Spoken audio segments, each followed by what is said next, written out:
Here's why you've been struggling to get started in your business and shake off the whole imposter syndrome thing.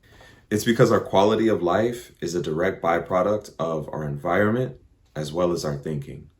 It's the same reason somebody can go from being rich to poor, and likewise going from poor to being rich. The gap between where you are and where you actually want to be isn't measured in time or distance, it's measured in belief.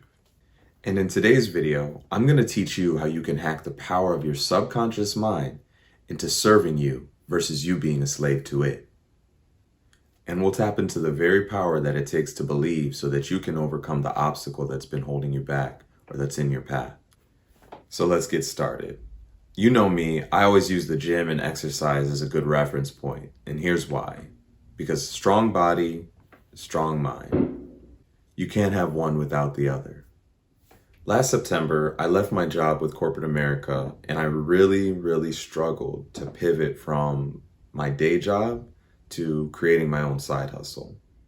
I just wanted to start something that could start off as a side hustle and eventually become my main business. What I failed to realize is that corporate America required all of my mind, body, and soul at the time. I lost a part of myself in my work. From having to keep a work phone on me at all times in the event somebody called and I had to rush to the city to cover their shift, or the late night calls where somebody is waking me up out of my sleep to ask me a question that they already have the answer to. It eventually became too much for me, and I ended up resigning at my position. And when I finally left, there was a huge sigh of relief.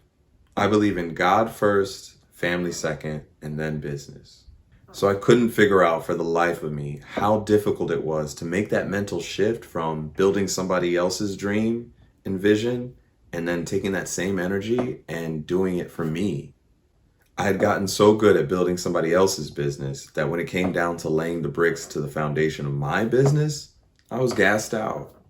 And maybe you've been there before too, where you just don't even have the mental bandwidth to move forward or carry any more weight on your shoulders. I noticed that my mind had gotten weak because I was no longer practicing the good habits that I was in the past. And as a result, my body got weak too. Stress kills, and so does eating full bags of Cheetos at 3 a.m. in the morning for breakfast because someone called off of their shift and you have to be there. The reason? Their power went out. That's right, their power went out. Anyways, I knew I had to remove any limiting beliefs that were holding me back from creating the outcomes that I desired, because it was stopping me from getting started and simply moving forward. Side note, you're probably wondering, what's a limiting belief, Byron? In my own words, a limiting belief is a value that you hold in your mind with a certain amount of weight to it. Now, this value or belief can be 100% false or even 1% false. But either way, it stops people from taking the action necessary to change the very circumstances that are holding them back in the first place. For example, I know you've heard the phrase, how can I lose weight when I'm fat? How can I become rich when I'm poor? The list goes on, and what people fail to realize is that it takes the same amount of energy to believe that you'll do good at something that it does to believe that you'll fail at something. So you might as well believe. The only difference is the frame or the angle that you approach the problem at. Is life happening to you or is life happening for you? For me, I had gotten comfortable, too comfortable. I stopped growing in the direction that I needed to grow. I always tell my daughter, everything you want in life is right outside of your comfort zone. And I was nowhere near outside of my comfort zone, which is why I wasn't growing, which is why I stopped stretching. Not physically stretching, but stretching the limits of my imagination and comprehending what was possible. When I was able to envision a future in which I was the wildly successful internet entrepreneur that I know I can be, everything changed. In that moment, things became more real to me. I realized that I spent the last part of the year toiling away for somebody else's company, building their dream as a corporate thug. I'm okay with sounding crazy for saying this, so here it goes. Our current economic system has already failed us. And I've always known that to be true. Something happens when you're too reliant on the government or these corporations to uphold justice or provide some reasonable financial accommodation for the average person, let alone the average family. Which is why I'm here to encourage everybody to create their own economy, one in which we trade our creativity for income versus trading our time. It's time to start that side hustle today. Don't get to the end of life knowing that you could have been more and done more. Instead, I want you to consciously take the time now to program your subconscious mind. And if you're going to program your mind, you might as well program it for success versus programming it for failure. You have to move counter to everything you've been taught, everything that you've been previously programmed to believe, and you have to break the habit of being you. Because the current you is not enough. That's right, the current you is not enough. But if you put in the work now, the future you has a chance. And here's how you're going to get started.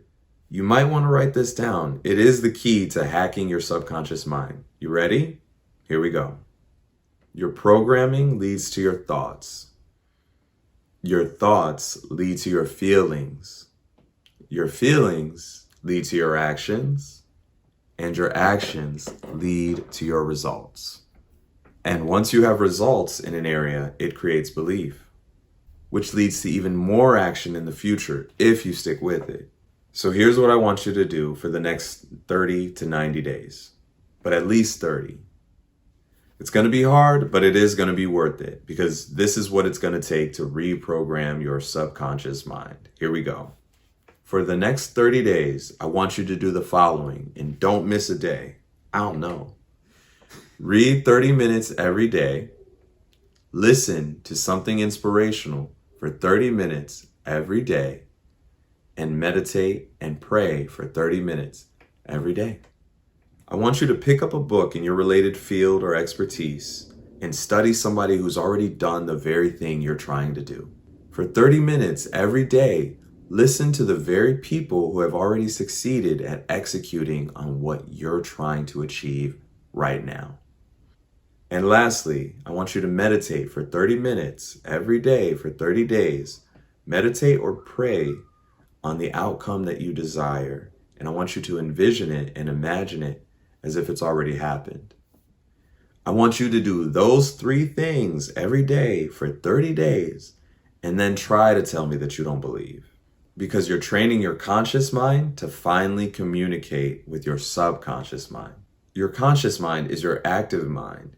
It guides you through day-to-day tasks and allows you to be in the moment. Your subconscious mind is in the background, handling all the decisions you've already made, like turn-by-turn GPS navigation that runs on autopilot. Today, when you hop in the car and go for a ride, you don't have to think about all the rules of the road and what it means to drive. But when you first got started, you had to pay attention to every little detail, and it was stressful, and it required a different level of focus. This exercise uses the power of repetition and compounding to imprint the concept of success into your mind. What we often fail to realize is that success isn't an event that we stumble upon randomly. It's more like accepting a decision that's already made. The whole thing is done on autopilot. So I'm going to say it one more time for you. Your programming leads to your thoughts.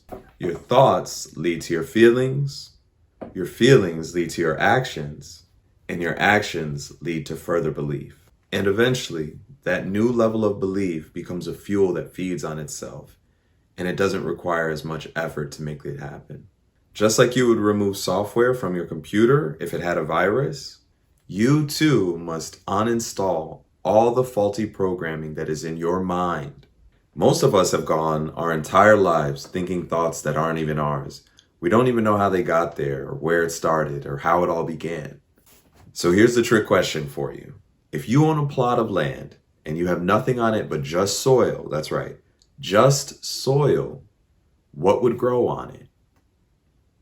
If you said nothing, you are wrong because weeds would grow there. So please treat your mind like precious soil and sow the right seeds so that you can reap the right harvest. He that soweth sparingly reapeth sparingly, and he that soweth bountifully reapeth bountifully. So you might as well reapeth bountifully.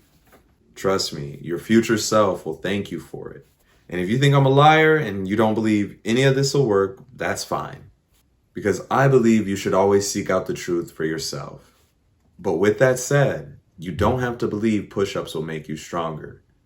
But if you get on the ground and you do push-ups, whether you believe it or not, you will get stronger.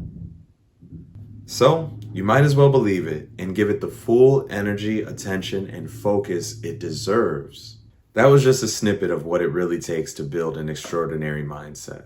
We see it in sports all the time. The athlete that's down bad, and yet somehow they make that comeback. Carrie Strug led her team to Olympic gold in 1996, scoring a 9.712 in her routine despite having an ankle injury. She could have gave up or made an excuse to not try, but she instead executed her performance flawlessly and did the impossible. Her coach had to carry her to the podium to receive and accept her reward because she was so damaged. Yet she still inspired girls everywhere to compete and be their own hero. Her body was strong, but her mind was even stronger. Or my favorite MMA fighter, Israel Adesanya, who looked wobbly in the cage after being hit by a barrage from his rival opponent, Alex Pereira. This same rival who had a winning streak over him and took away his championship belt. But Adesanya had already envisioned the victory this time around, and amidst the chaos, he launched his counteroffense, managing to land a knockout punch and regained his title as champion, inspiring everybody at home to never give up on their dreams and to keep moving forward. Even if you lost several times to the same opponent, you can still win. You can still beat them. His mindset is what prevailed, despite being the underdog in that fight. And you're next, and business is your arena. And of course, I'll be here to help.